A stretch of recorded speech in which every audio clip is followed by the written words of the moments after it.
한국철도공사 코레일이 최근 부채 감축을 위해 최우선적으로 서울 용산 정비창 부지 매각을 추진하겠다고 국토교통부에 보고한 것으로 29일 알려졌습니다. 윤석열 대통령이 지난 21일 공공기관 혁신을 주문하자 부채가 18조 원이 넘는 코레일이 이 같은 내용을 담은 자구안을 국토부에 보고한 것입니다. 코레일의 부채는 작년 기준 18조 6,608억 원입니다. 부채 비율이 280%로 전체 공공기관 중에 가장 높은 편에 속합니다. 코레일은 지난 20일 기획재정부가 130개 공공기관을 조사해 발표한 경영실적평가에서 최하 등급인 아주 미흡 2등급을 받았는데 주요 원인 중 하나가 부채 과다였습니다. 윤석열 대통령이 이튿날 국무회의에서 공공기관 혁신을 더 미룰 수 없다고 하자 코레일이 가장 큰 단일 자산인 용산 정비창 부지 매각 카드를 꺼내들었다는 지적입니다. 용산 정비창 부지는 서울 용산역 뒤편에 51만 2138제곱미터, 대략 15만 평에 이르는 면적 나대지입니다. 전체 부지 중 70%인 35만 9516제곱미터는 코레일의 소유입니다. 정비창 부지는 서울 도심 한복판에 유일하게 남은 대형 개발 가능 부지여서 마지막 금싸라기 땅으로 불리우고 있습니다. 더구나 최근 용산 지역은 대통령실이 들어섰고 미군 기지가 평택으로 이전하게 돼 부동산 시세가 상승하고 있습니다.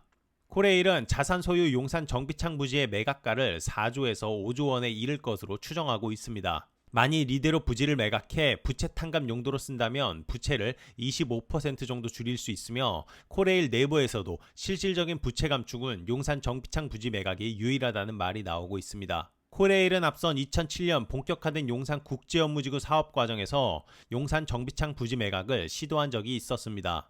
당시 서울시는 용산 정비창 부지와 인근 서부이촌동을 묶어 이곳을 아파트와 금융, IT 기업 등이 밀접한 업무지구로 조성한다는 용산 국제업무지구 사업을 발표했었습니다.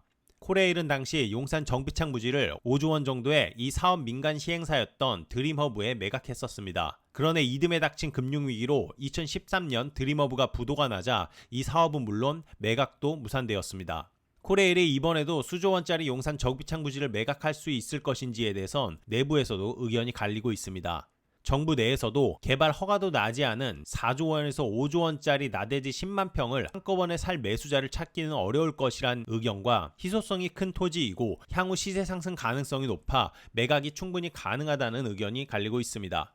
결국 용산 정비창 매각은 현 정부가 코레일의 부채 감축과 서울 시내 주택 공급 중 어느 것에 더 비중을 두는지에 달렸다는 지적이 나오며 용산 정비창 부지의 매각은 코레일이 단독으로 결정할 수 있는 게 아니라 정부 차원에서 결정할 문제라는 것입니다.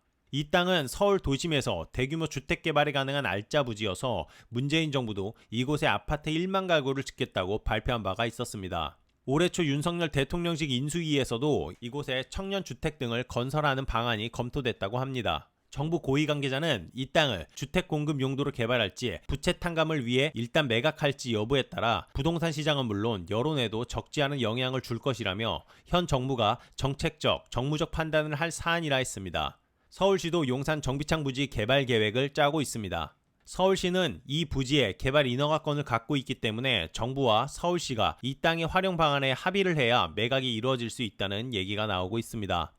이상 용산정책연구소였습니다.